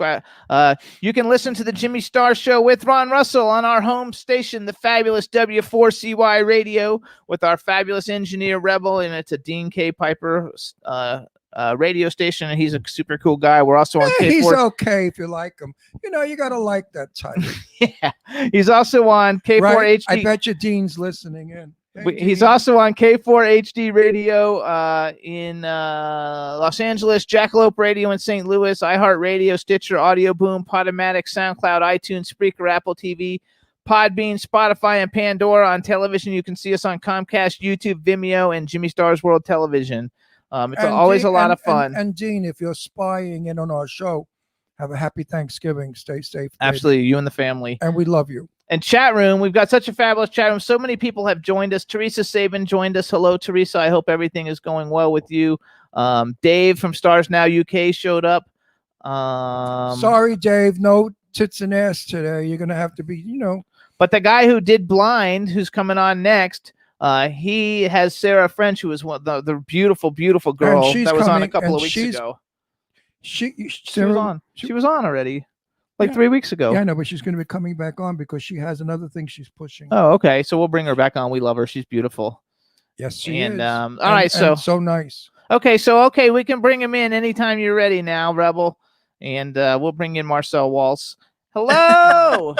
Hello. Oh my gosh, you look great. We haven't seen you in such a long Oh my time. God, yeah. When was it the last time? Was it in May or something? When you I did don't the know. tour? Yeah, when we came to your house, your new beautiful house, and Rudiger was there, and we ate Chinese food. I know. That was freaking awesome. All right, hold on. Let me make an introduction. Excuse me. We got to make the introduction. All right, everybody. Now we want to welcome to the Jimmy Star Show with Ron Russell. Really, honestly, one of the most talented indie film directors on planet Earth. His name is Marcel Waltz. Hello and welcome to the show. Thank you for having me, and it's nice to seeing you guys again. And here, let me introduce you, my cool, outrageous man about town co-host, the gorgeous Mr. Ron Russell. So now we have two beauties. Marcel knows who I am.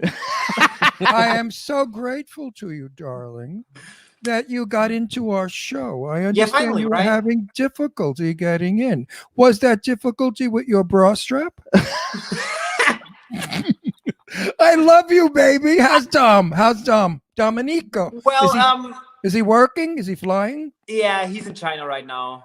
Good. Oh, we're wishing him Well- all the best. That's not so Well, good. I'm sorry that he's not here, but I'm glad that he's making money. So Yeah. good. I'm glad he's in China. So Also, someone- we have a chat room full of people. So say hi to everybody in the chat room. Hello. Angela Joseph is there. Say hi to Oh, Angela because you hello, know Angela. her. And Dawn Hinton, who is a big fan of Blind in your film. So say Aw. hi to Dawn. Anyway, before we get started with the Uh-oh. publicity bullshit, no, I'm not gonna. I know You think I'm going to talk to you the way I talk to you in person? That all you do is show cleavage? I mean, I'm not going to tell people that. He wears his shirts open to his navel. He shows his little That's titty. why I wear a jacket and a hoodie I today. figured that. I figured. And if you guys want to see those pictures, you can follow him on Instagram. He's Yeah, Marcel Waltz _official. It's called gay cleavage. So all of you guys out there that are into pecs, go watch gay cleavage. Meanwhile, darling, sweetheart, best friend, I love you. I've invited you and Sarah and Joe out here, and Dom, of course. So we have to get some kind of a date when this virus is over, and you could come and enjoy Paramaspringza. Now, story, quick. I'm in the car with Jimmy. We're driving to LA. And I said, no, shut your mouth. It's about your fucking movie. So I said to Jimmy, oh, another shitty film we have to go to. I'm so bored with these red carpets and all these crappy films. He said, yeah, but Marcel's a nice guy. I said, nice guy has nothing to do with a shitty movie. Meanwhile, we drive in, we get out of the car, we park, we walk, we go in the theater, we smile at everybody. I'm acting happy. We go sit down. I said to Jimmy, Sarah French is tits and ass. She can't act. What kind of, is she starring in this crappy movie? So Jimmy said, yes. Well, and I also said, please be polite. Yes. Well, let me tell you something. 10 minutes into that film, I turned to Jimmy and I said, oh, Sarah is great. She's a fabulous actress. When the film was over, I said to Jimmy, this is the best movie I have ever seen and the best red carpet. I'm so happy I'm here. Marcel did a brilliant job with directing Sarah. Instead of Sarah being a hysterical screaming broad like they all are in these stupid movies, she took it inside and you felt her pain because Marcel told her what to do. The movie is wonderful. The story is not a chop 'em up stupid no mentality movie. It's a thriller. It gets you going, and while you're watching it, you go, it's got so many of those.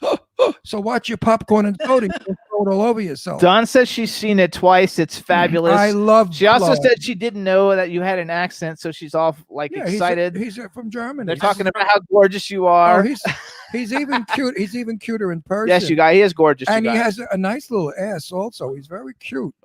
He's not bad. If I were 1 in 20, I'd steal him from Dom.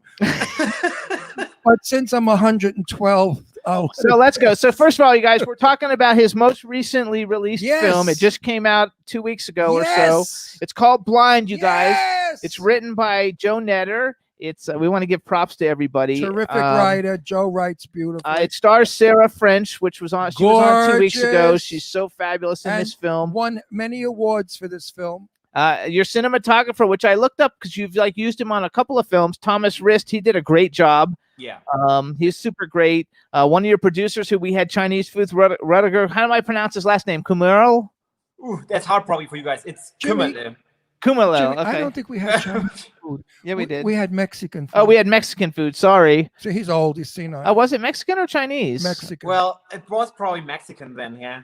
Yeah, it was probably Mexican. Dom went and picked it up in the Mexican restaurant around the corner. So you guys, some of the people starring in the film, Tyler Gallant, which we haven't had on yet, Sarah French, Caroline Williams, Jed Rowan, who plays Pretty Boy, which we'll talk about that in a minute, Thomas Haley, Sherry Davis, Ben Kaplan, Jessica Galetti.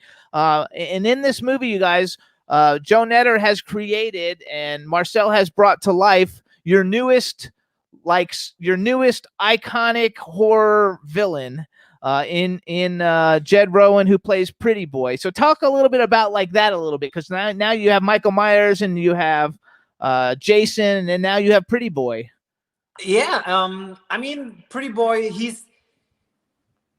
I don't think he's like Michael Myers or Jason. He's more deep because even you sometimes you feel for him. That's what my mom said when she watched the movie the first time. At the end, she told me, well, I felt for him.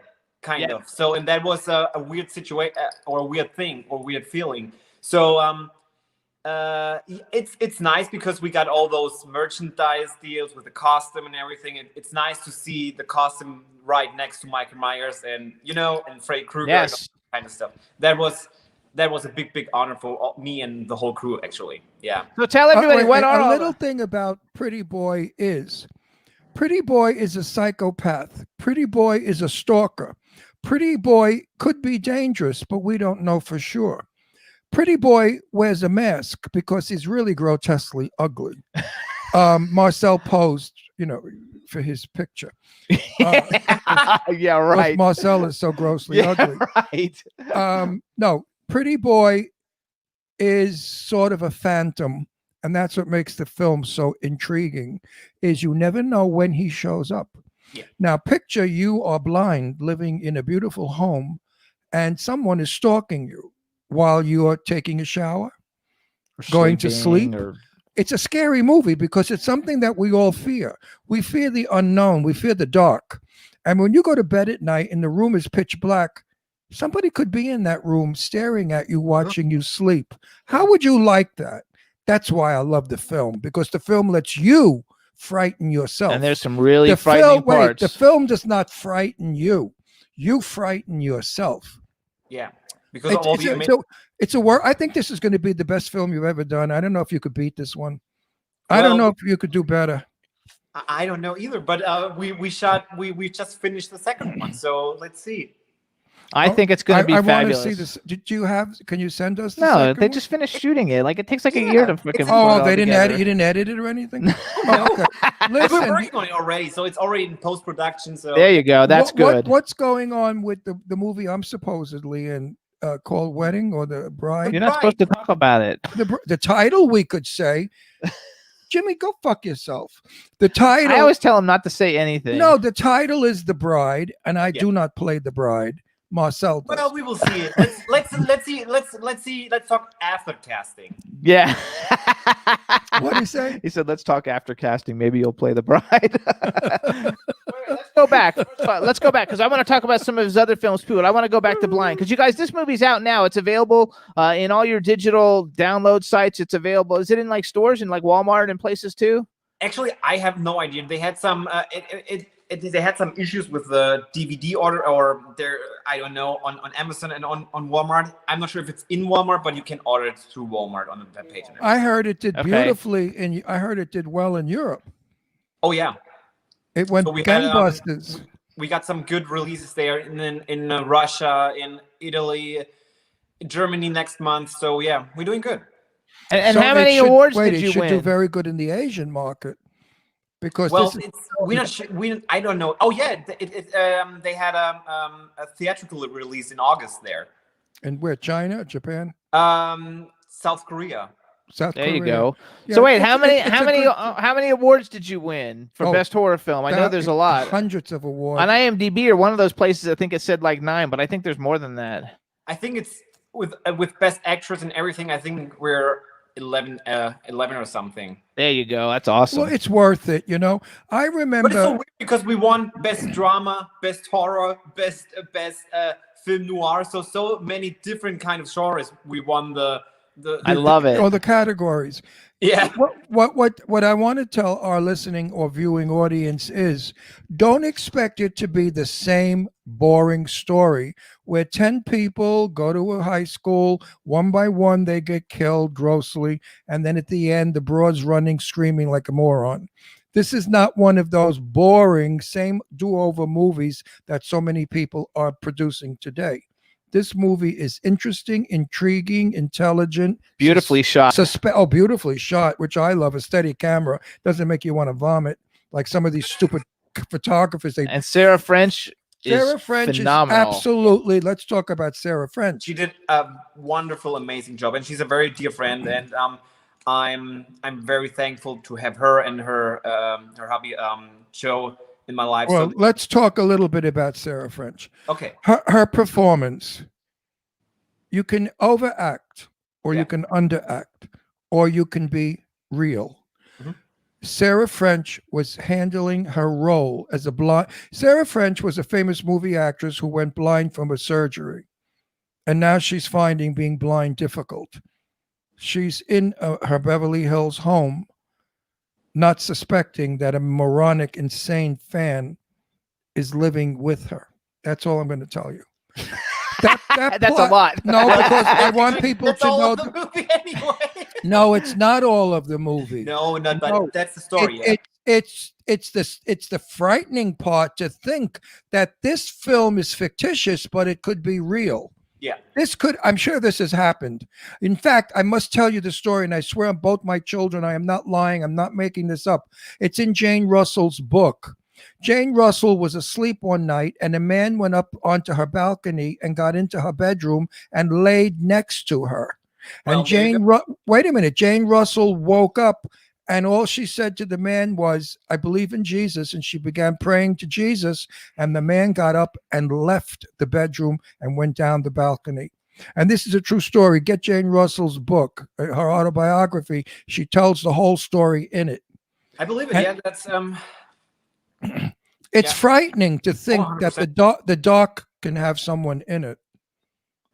Yeah, I think too. One thing we should give a shout out is to Joe Netter. Joe Netter is the significant other of Sarah French. I've known him for years. He's super duper talented writer. Oh, yeah. And I don't know that he because he kind of like lets Sarah take like all the spotlight and glory, but he's such a talent. Oh yeah. Well, listen. What's this guy's name on that show now? Marcel. Marcel was. I'm only kidding. Marcel was lucky. He chose a great script, a fine actress, and mixed with his a great team. Wait a minute, mixed with his talent as a European director. I find that European directors have a whole different mindset of what a film should look like. Here in the United States, most of these directors or writers do blow them up, chop them up, blood all over, and that's the movie. That anybody can do. But when you do what these three did, this threesome, you're gonna. No, I don't mean sexual threesome. You're such a pig. I mean, can you ever not stop thinking of sex? You're so adorable. But listen, I can't say more about the film except if you don't see it, you're a stupid idiot because you're gonna you're gonna cheat yourself of a good time, and you're caught in the house. You're home. Go buy it. So he has 3 films, you guys, that that have released since we've known him. Because we've known him since we moved here to California. I actually think we met him through Angela Joseph, if I'm not sure. Yeah.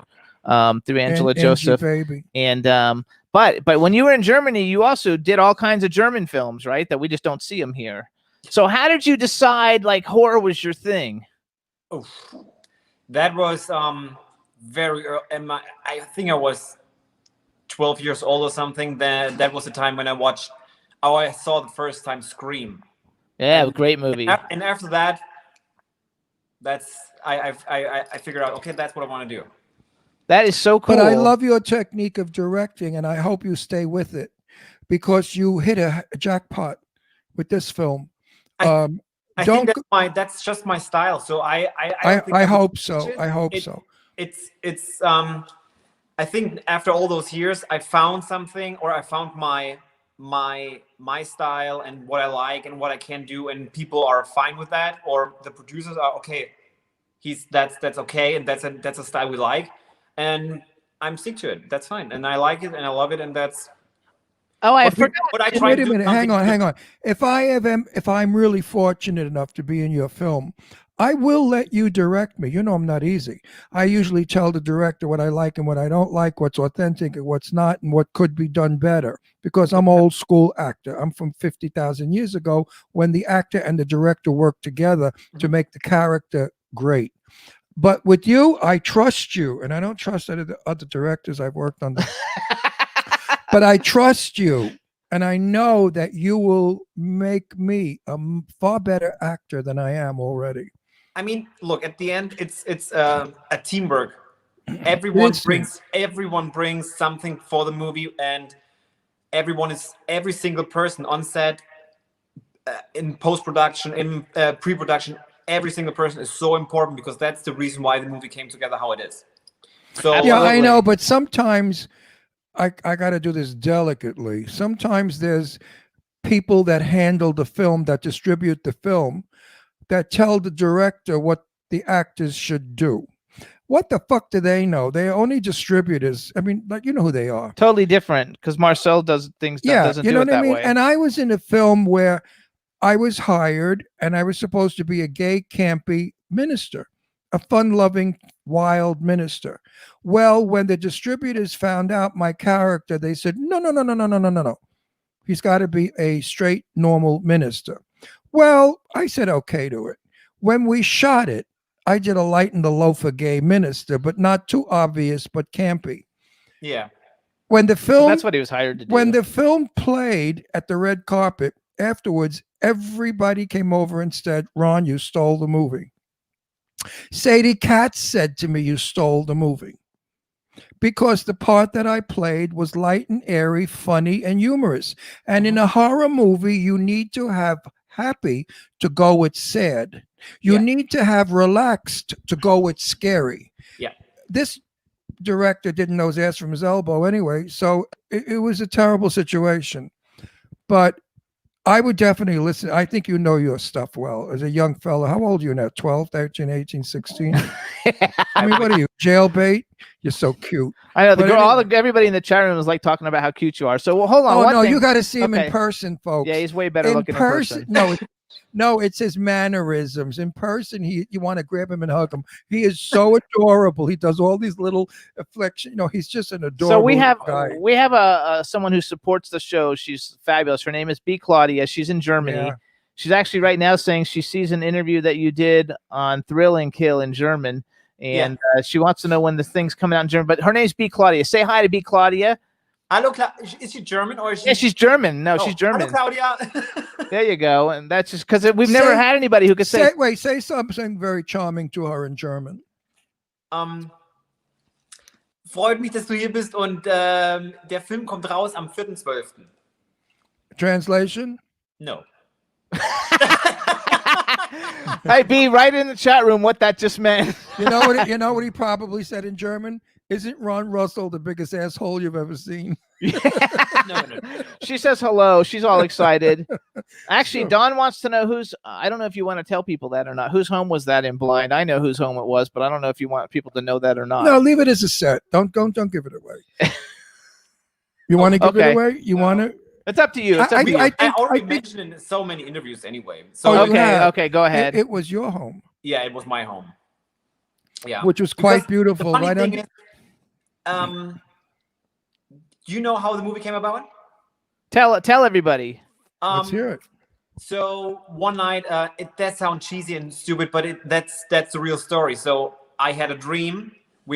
I saw all the cast and the cameras and the film crew and in my house shooting a movie, and I went to one guy and asked him, "Hey, you really think she are you sure she can't do it, or she can't see him, or she can't do it because she's blind and blah blah blah?" Then I woke up and I got this feeling. Oh, wait a second, I should write something down, and I wrote the word blind down. On the next day, I went on a hike with my dog Chloe, and I was thinking all the time: is there a movie about a blind girl getting stalked by a super fan or a super creep, whatever? And I couldn't think about anything. So I got a call from Sarah French, and she asked, "Hey Marcel, you want to come over tonight? Let's watch a movie and order pizza." Well, we did. And after eating the pizza, I told them this, my dream, and told, "Hey, I had this dream." Blah, blah, blah, blah, blah. And Joe was standing there. That's interesting. So, and then we throw all those ideas in one pot and say, "Hey, what about this and what about that? And here, what do you think about this idea?" And Joe had so many great ideas. And I told him, "Yeah." And then we talked about how should the kill look like. And I told him, "Well, I was thinking like a baby blue old 80s suit with a Ken doll mask." And that's how everything came together. And from that day, we had 5 weeks to wrap the movie. So we had 2 weeks pre-production. We shot the movie, and then that's the story. And you guys, they had actual masks at the red carpet. They had pretty boy masks for everybody to wear at the red carpet. Now I'm going to ask you something. Probably I shouldn't. I should do it in private, but I don't do that kind of shit. Our fans and the people that watch the show are like family. I have written a script I think is fabulous. Jimmy loves it, and people are interested in it. It's called Il Regalo, which in Italian is the gift. I couldn't use the title gift because it was already done. So I use it's called Il Regalo. That sounds way better. In thinking of a director, I immediately thought of you, and then I thought of a few others, and I thought, no, I went back to you. I will send you the script when we have it finished, Yeah, cleaned up. 100%. If you're interested, I would love, Jimmy, to hire you to be my director for this film. Send it over. I can't wait. Because this film is not it's going to be a couple of $1 million film. It's going to be for it'll either be a TV series or a major movie. And I want Lainey Kazan as the star only because of her personality and a lot of other big names in it. So it's going to be quite an endeavor, which is going to take a lot of funding. Which has some cool horror aspects, but it's not a horror movie. It's not a horror movie. It's a thriller. I don't do horror movies. It's a thriller, but I can't give it away. But when you read the script, you will find it very, very. We'll have it ready very soon. different. You're going to find it's all New York, Brooklyn talk. It's about Don't tell what it's about. No, it's about a Jewish woman who's married to an Italian man, and the story unfolds from there. It's a comedy, by the way. It's a black comedy, and it's fast moving. Thriller black comedy. Thriller black. And I said to myself, I think while I was writing it, I had you in the back of my mind, and I said, I know what Marcel will do with this, and so I really. It's actually a huge compliment, honestly, because I think we've probably been to 25 red carpets since we've lived here of indie films, with all different directors and all different groups of and how people. about all of them in New York? Yeah, I know. I'm just talking about since we've been here. A million in New York. And really, like your film, Blind, is so much better than every other film that we've seen. And these are all friends of ours, but it's so well done. And it's hard because, it insults all the other directors that we know. I know, because every time they come on, any director that ever comes on, Ron goes, have you seen Blind? Well, you know what? No. You know what? Listen to me. Listen, I'm 80 fucking years old, all right? I've been in the business 46 years. I've made dozens of television and movies. I've had a big career in the film business. I remember when film was good and when horror movies were good. Then suddenly horror movies became trash to me. It was blow them up, stab them, kill them, bloody, gory, horrible. No story. I love that shit too. Yeah, because you were brainwashed. Then Marcel comes along and he gives me a film that's meaty, a film that I look at and I can enjoy. I want to get in the film. I wanted more. When it was over, I thought, how long was that fucking movie? 10 minutes? Most of the horror. How long was it? 10 minutes after I had to listen for an hour and a half driving in. I can't believe we have to go see another one of these shitty films. What did I know? I never saw your work, Marcel. I'm a class movie. Don't look at the people I knew in the business. Betty Davis, all those big movie stars. They did monumental films. And I suddenly meet Jimmy and I come into these $2 movies that stink. Now, we have friends that are directors, and I don't mean any offense to them. But there's always one better than most. And you are better than most. And I'm sorry if it offends them, but maybe they'll learn from you. See it that way because everyone has his own style. So maybe it's... No. I hope they learn from you. But you I know one. Much to learn from me. No. I know one director who's a very dear friend of ours who I spoke to at length about this, and he agreed with me. He said, "No, Ron." He said, "I'm really going to do scripts and stuff." Getting away from that 10 people killed in a high school. He agreed with me. He said, no, it's done. We did it. It's over. Now it's time to move on. It's a great story too. That has a lot to do with the fact that you have a story that nobody's done. You interrupt me one more time. Doesn't matter. I want to talk. Right down your throat. I'm going to put this fucking mic. But anyway. We always do that. Don't worry. We're married. Everybody that they love it. I know. Trust me. I'm in the same spot. Right. No, they love it. Everybody that watches us loves when we fight. Anyway, now you made me lose my train. Okay, good, because I want to talk. All right, so now get bored. Get bored. So I want to know, first of all, Scream was the movie that made you want to do this. What are some of the films that are influential, that are your favorite horror movies, or if you had a couple of horror movies that are your go-to horror movies? If you're in a mood that you go watch. That would be always kind of Halloween, Scream, all those classics. But what is my absolutely favorite, and people probably getting sick when I'm saying that, but it's the style from American Horror Story, and I would say Hotel was my favorite season. That's exactly that kind of style what I want to do, and if I would have millions of a budget, We've had a whole bunch of people from American Horror Story on the show. Oh, I Actually, love a lot of the actors. Okay, so then who are your? Let's say Wait, I want to make a point. It's a very, very important point. Making a movie that is horror with no story stinks. Make a movie with a story that has horror. That's a success. Yeah, I think so. Yeah, that's absolutely true. I mean, there's also movies then you just watch them. It's nothing special. There's no story. It's just fun. I totally understand that's fine. But then you realize, okay, that's what it is. Nothing more and nothing better. It's just a fun movie to watch. It's gory, it's bloody, it's splatter, blah blah blah. Fine. But then when people trying to get a good story or whatever, or building tension or building characters, that's even more important. That's a whole different thing. Well, See, did you see Hanukkah? Yeah. No comment. That's not nice. Well, I didn't say anything bad. Anyway, no, I think that's one of the great things that you did in Blind was the fact that you created, because like everybody really cared about Sarah. You know, we go to all these movies and like, the people get killed and you're like, I don't give a shit that they got killed, because who gives a shit, but you actually, by the end of the movie, you're like, oh my God, you like her so much, that you don't ever want anything to happen to her. So I think people will be excited for the second one when it comes out. And she's so beautiful. She looks like Kim Novak. For those of you who don't know Kim Novak, she was in Alfred Hitchcock's Vertigo with Jimmy Stewart, which is a classic movie. Oh yeah. Sarah French has a angelic beauty. She doesn't look like a hard-hearted Hannah, trashy broad. She's got an angelic beauty. If you look at her face and her eyes, they're soft. Yeah. And I think when she was trying to deal with her blindness, we felt the pain. We felt her. I did anyway. I felt the anxiety. Here I am, a famous movie star. Now I'm blind, and I will never be able to look in the mirror and see my beautiful face again. And that was really what got me upset.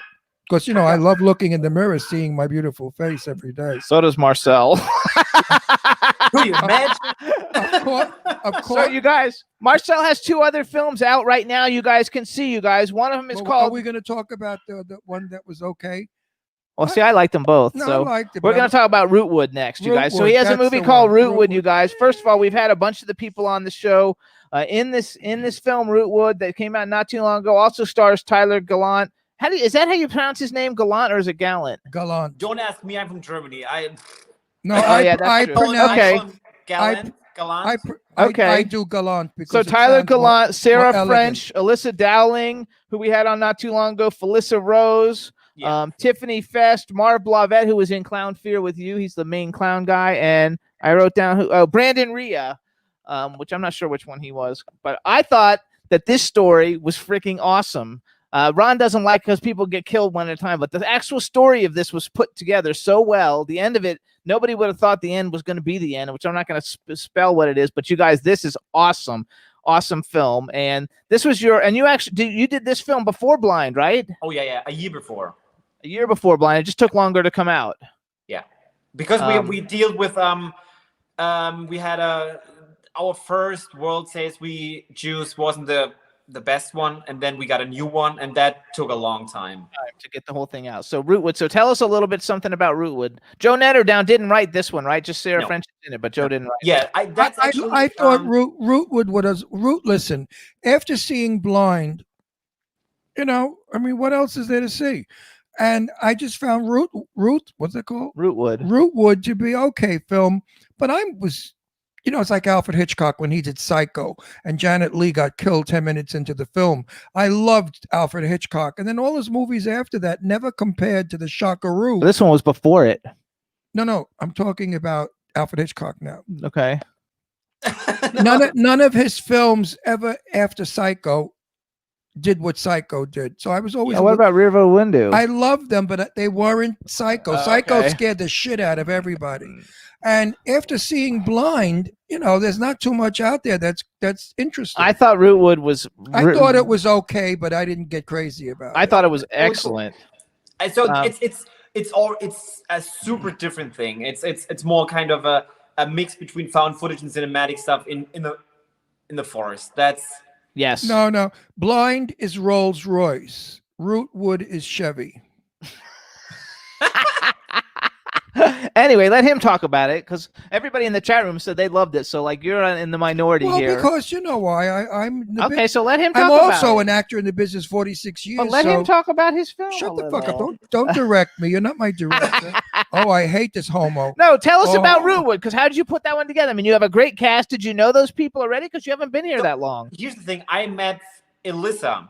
No, let's start with Phylissa. I met Phylissa on the red carpet for Blood Feast through other friends. And I love her right away. I love her- Phyllis too. every- We all do. We all do. She's an amazing person. So I loved her energy, and of course I knew her from Sleepaway Camp and So I met her there, and we talked already at the same night, and she said, I want to work with you, and I told her, well, I want to work with you. So we will figure something out at one point. Then I also met Elissa Dowling at that night. I think it was the same night. We love her. And she invited me. She was super nice, and because I was super new in LA, and she invited me for Thanksgiving with some friends. And that was the same night when I met Sarah and Joe.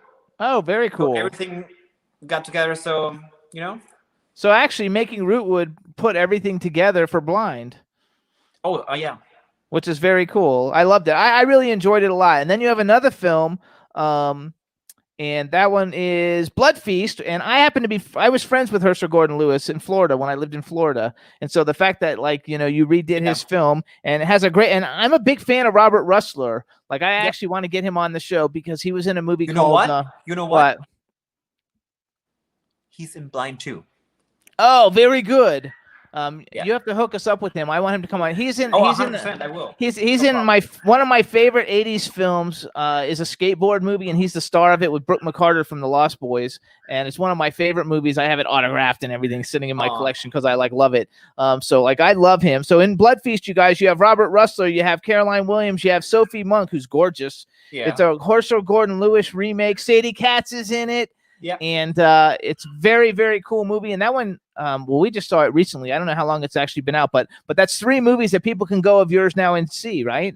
I think Blood Feast is on Amazon Prime. I'm not sure, but I think it's still on Amazon Prime. The only problem is that's the R-rated version. So it's that version is missing probably 4 minutes of gore. So if you're not into gore or you don't care about that, you're fine. I want to say something about an actress I worked with. I did, what was the movie? Clown Motel 2. And I worked with the beautiful blonde. Angie? Lorraine Lannon? No, Angie Stevenson. Angie Stevenson. Do you know Angie Stevenson? Yeah. I was so impressed with her professionalism and her work and her line remembering and her everything. She's just brilliant to work with. And she's smoking hot. And absolutely gorgeous in person. She's one of the most beautiful She's like women. you. Yeah. And I really want to lines. I really want to I want to push her name out there. If you're looking for a beautiful woman to be in a movie, please call Stevenson. She's Angie, really, we love her. And she's really quite a good actress. She's like you though, like one of those people. No, but what I liked about her, she was on time. She was professional. She was just and perfect. you should be. I mean, yeah. You should be. I'm right. a stickler for that. I'm always on time. I'm always ready. I just fuck up lines. So but now with my plug in my ear and I'm fed my lines, I go through it in a minute, and I don't screw up anymore. The other ones do, and I get annoyed. Now I got. now I go look at them and say, "Don't you know your lines?" So let's do a bucket list. All right. So like you've seen. First of all, do you watch other movies that aren't horror movies, or do you pretty much like spend a lot of your time doing your horror? Like, what are some of your What are some favorite movies? What's a favorite movie that's not a horror movie? One of my favorite movies, which is not a horror movie, is Mermaids. Oh, it's a good movie. That's that's the one with Winona Ryder, right? Yeah, and Cher. Yeah. Okay. And Now and Then. I don't know if. Oh, I know what Now and Then is. Yeah. It's from the 90s. It's with, Christina Ricci. Yeah. Moore. Yeah. And Monster with Charlize Theron. That's a good movie.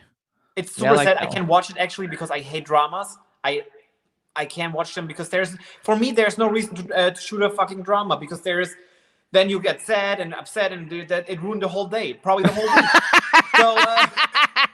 So why the fuck should I watch a drama? But it's a very good film, and that's one of my favorite movies. But I don't want to watch it anymore. So if you had a bucket list then, and you could work with any actor, and any actress in the world, and money was no object. If you could just have two actors that could be in any one of your films, who would be on your bucket list? Like, oh my god, I'd love to make a movie with these two people. Cher. Okay, that's a good one. Cher. Yeah. Why Cher? Well, he just said one of his favorite movies is that movie star. No, I know Cher. that. I know. Are you wanting her because you love her or because of her talent? Her talent. I think she was amazing in Moonstruck. Moonstruck. And Mermaids. Which Burlesque. She was good in Burlesque. Yeah, of course. That movie's great, but it's I like her look. That's weird to say, but it is. I like it, and I think she got a good energy, but and did you see her in Mamma Mia 2 at the end? Of Yeah, course. you know what? Okay, of course he does. Of course. You know what? Ask her into one of your films. I think she would do it. Well, Ron's met her. I've met Cher. Long shot. No, I've met Cher. I think twice or three times I've run into her. Oh yeah, she was good at Mask. Yeah, and Yeah. Cher is It's a drama. she's a very introverted woman. Cher is a very introverted person. She's not verbal. She's not personality. She looks like she's sleeping when she's not. But she's very nice. I found her to be pleasant. Let's put it that way. So I think she's old now and nobody really wants her anymore for a movie.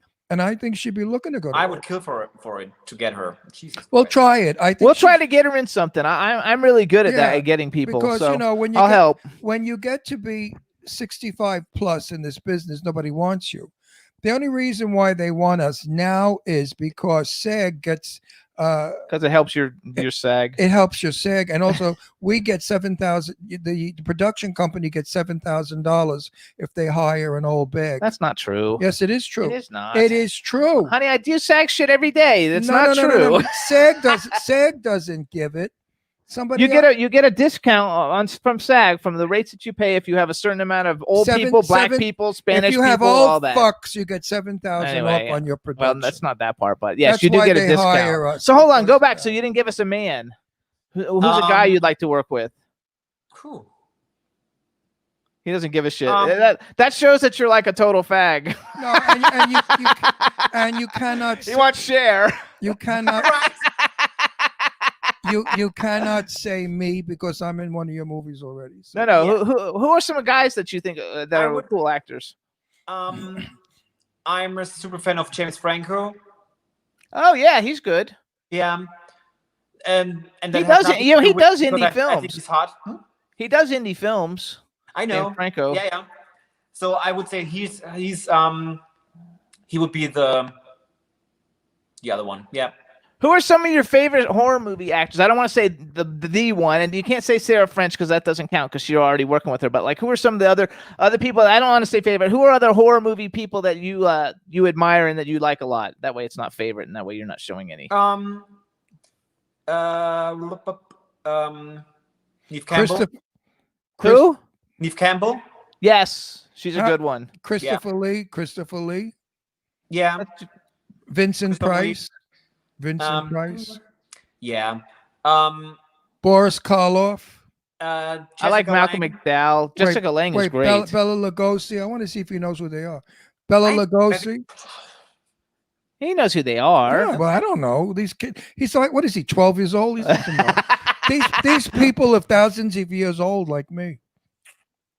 But I also watch classics. I'm not a huge fan of the black and white movies, but I also watch them. So that's, I know. Yeah, we actually watched the other night. Who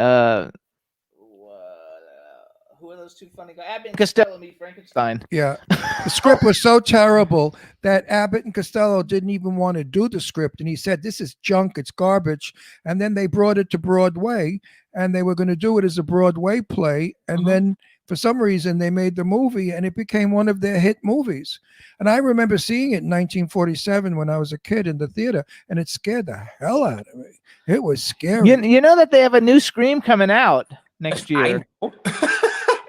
Like, I think that's super cool. Like he doesn't know what's going on. Because I think that Scream is actually a great movie, especially the first one. And we actually had Skeet Ulrich on the show. And I've been trying to get Matthew Lillard on the show. And so like Skeet Ulrich was a blast. We had a really good time with him. So he's do you watch Riverdale? He's in Riverdale. I love that show, Riverdale. So I like that. I like that a lot. So wait, listen. We only have like a minute left. All right, listen. So when do you estimate Blind 2 will be released so we could see it? It will definitely next year. I think it will get released till September or October next year. There you go. Okay, because you'll be invited also. We're all going to the red carpet premiere June 27th of Clown Motel 2. And that should be fun. We'll all get together, the after party. Hopefully we'll be able to like go out by then. By then the virus will be gone. We'll all be injected. It'll be fun. Okay, so hang on everybody. So if you guys want to follow Marcel, he's on Twitter, but he doesn't go on it, but you can follow him anyway. He's at Marcel Waltz 86. It's MarcelWalz, but he is on Instagram, and you can see all of his little like selfies that he does. He does lots of them. And it's Marcel Waltz _official. Follow him. He's also on Facebook. Please, everybody, go see Blind. I'm telling you, you will not be disappointed. And other than that, we got to go because we're out of time. Anyway, Marcel, I love you. Kisses to you. I want to see you soon, puta. Yeah. All right. And all the best to Dominic, too. Yeah. And Sarah and Joe and everybody in the chat room. Everybody have a happy Thanksgiving. Oh, yeah. Thank you so much, and we'll see you soon. Bye. Bye, baby. All right, chat room. Much. We want to thank our guests, Leland Sklar and Marcel Waltz. We had a great show. You guys hopefully have a great Thanksgiving, and we'll see you guys next week. Happy Bye, everybody. Thanksgiving. Can turn out to be so wrong. Yeah, we in the mix.